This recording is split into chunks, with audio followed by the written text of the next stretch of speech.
मेरा देश मेरा मुल्क मेरा ये वतन, शांति का उन्नति का प्यारी का चमन, जिसके वास्ते निसारी है मेरा मन मेरा तन।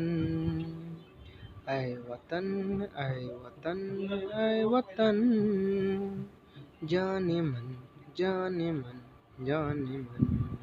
हाय हेलो दोस्तों, नमस्कार। पीके मौज मस्ती चैनल की ओर से मैं पीके श्रीवास्तव यूट्यूब चैनल की ओर से आप लोगों को हार्दिक सुस्वागतम स्वागत करता हूं।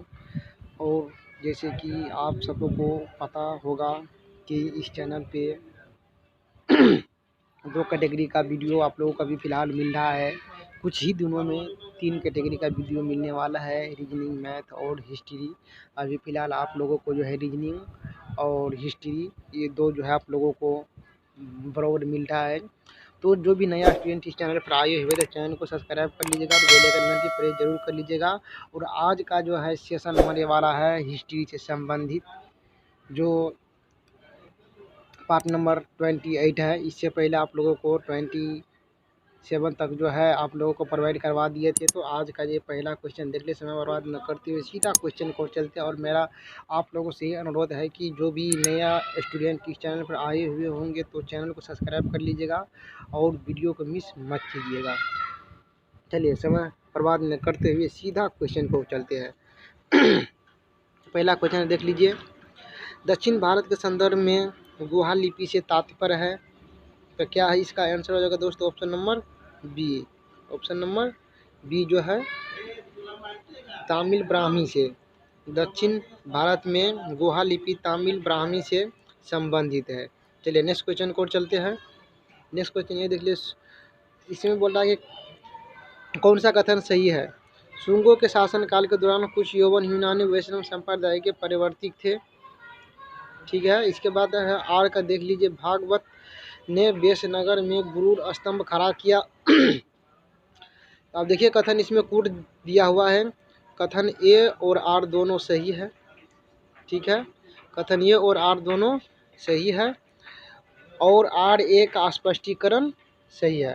देखिए दोस्तों, ये जो है ना, ये दोनों जो है ना आपको जो है, ये दोनों जो है सही स्पष्टीकरण, सही लाइन भी लिखा हुआ है और सही स्पष्टीकरण है, इसलिए इसका आंसर हो जाएगा दोस्तों option number A, right the answer. Description देख लेते हैं।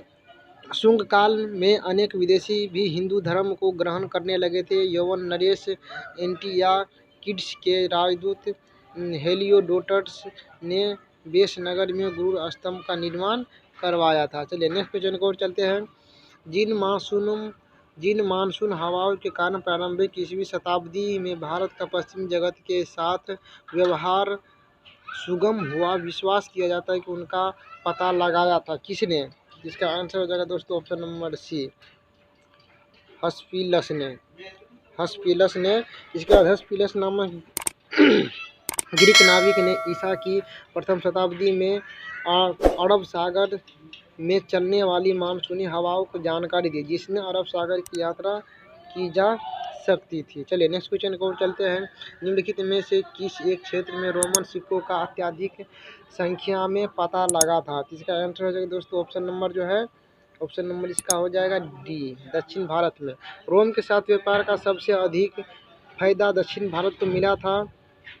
पेरिप्लस के वितरण से पुष्टि होती है कि रोम प्रतिवर्ष भारत से विलासित की वस्तुएं मांगने में 10 करोड़ स्टॉर्स व्यय करता था।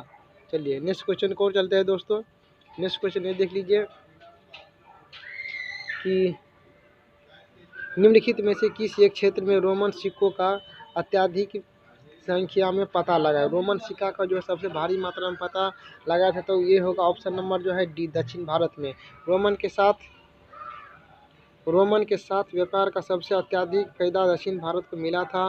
पेरिप्लस के वितरण से पुष्टि होती है कि रोमन प्रतिवर्ष भारत में विलासिता की वस्तुएं मांगने में 10 करोड़ स्टॉर्स व्यय करता था।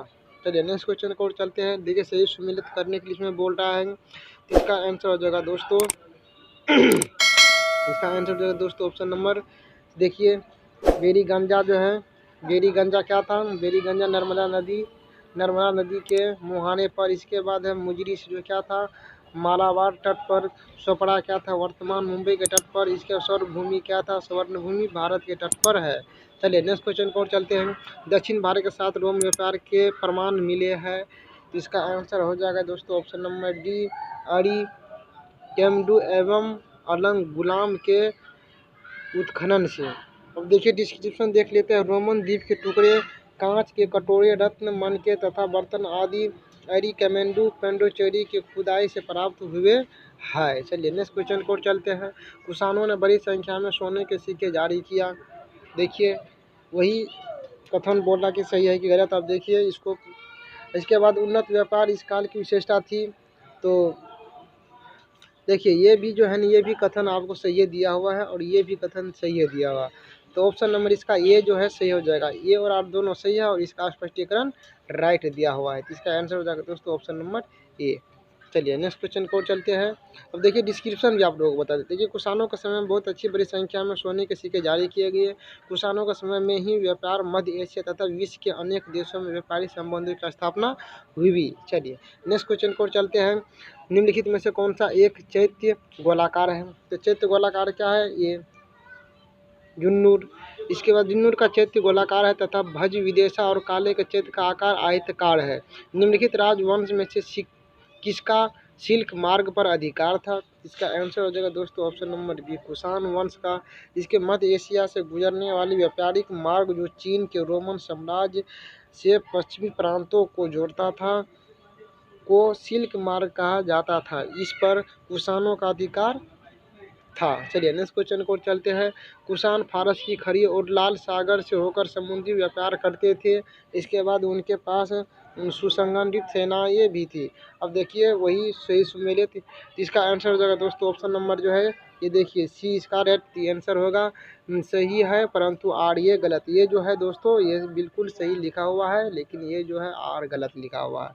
नौसेना उसके पास नहीं था। कुषाण फारस की खाड़ी और लाल सागर से होकर समुद्री व्यापार करते थे। पेरिप्लस का कथन है कि फारस की खाड़ी से भिगु कच्छ में दासों का व्यापार किया जाता है। कुषाणों के पास सुसंगठित नौसेनाएं नहीं थी। इसके कोई प्रमाण नहीं मिलते हैं। चलिए नेक्स्ट क्वेश्चन को चलते हैं। बौद्ध की प्राचीनतम मूर्तियां लगभग एक ही समय कहाँ बनी थी? तो इसका आंसर है दोस्तों option number C. Option number जो है सी। ऑप्शन नंबर जो है इसका ऑप्शन नंबर सी जो है इसका हो जाएगा अपोलोनिशियन। इसका सॉरी ऑप्शन नंबर जो है इसका ऑप्शन नंबर ये होगा कॉम्पस। यूनानी लेखक के माध्यम से कल्याण का व्यापारी केंद्र के रूप में उल्लेख फेमस नाम से प्रसिद्ध किया। आप देखिए कुषाण युग के स्वर्ण रजत किसके कुषाण युग के स्वर्ण रजत सिक्के का अनुपात था। तो इसका होगा आंसर ए 14.1।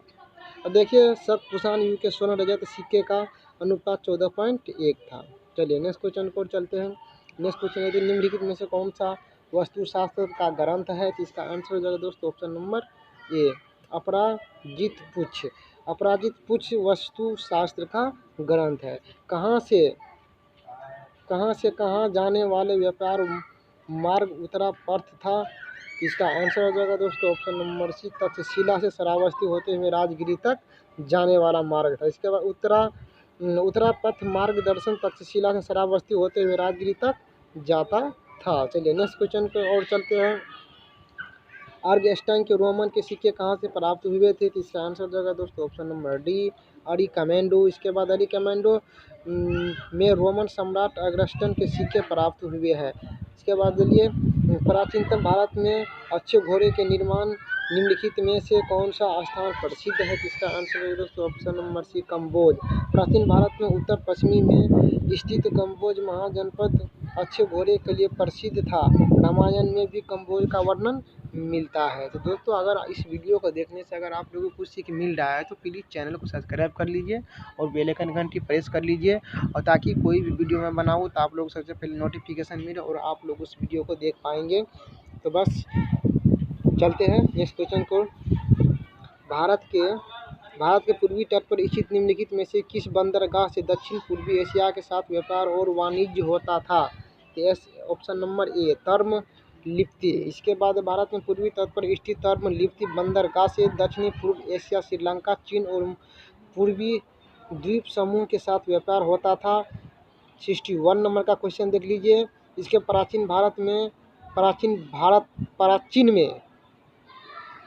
प्राचीन काल में तौल की सबसे छोटी इकाई कौन सी थी? इसका आंसर है दोस्तों ऑप्शन नंबर बी रिक्तिका।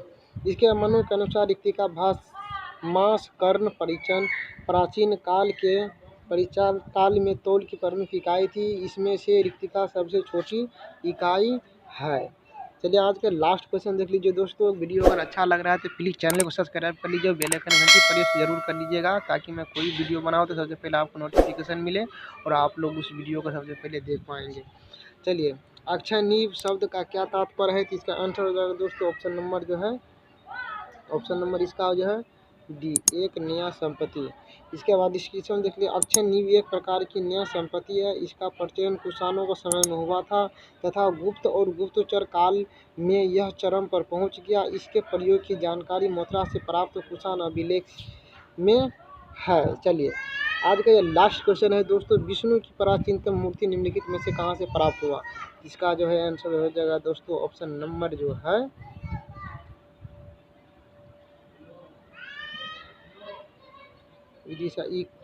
कौशंबली से। इसका आंसर हो जाएगा कौशंबली से। चलिए तो बस आज के लिए इतना ही दोस्तों। अगर आप लोगों को वीडियो अच्छा लगे और वीडियो को देखने से कुछ सीख मिला हो तो प्लीज़ चैनल को सब्सक्राइब कर लीजिएगा, बेल आइकन घंटी प्रेस जरूर कर लीजिएगा, अपने दोस्तों के पास जरूर से जरूर शेयर कीजिएगा। तो बस आज के लिए इतना ही। पी के मौज मस्ती चैनल को सदस्य को दे दीजिए इजाज़त, बाकी बात कल फिर मिलते हैं। Okay bye.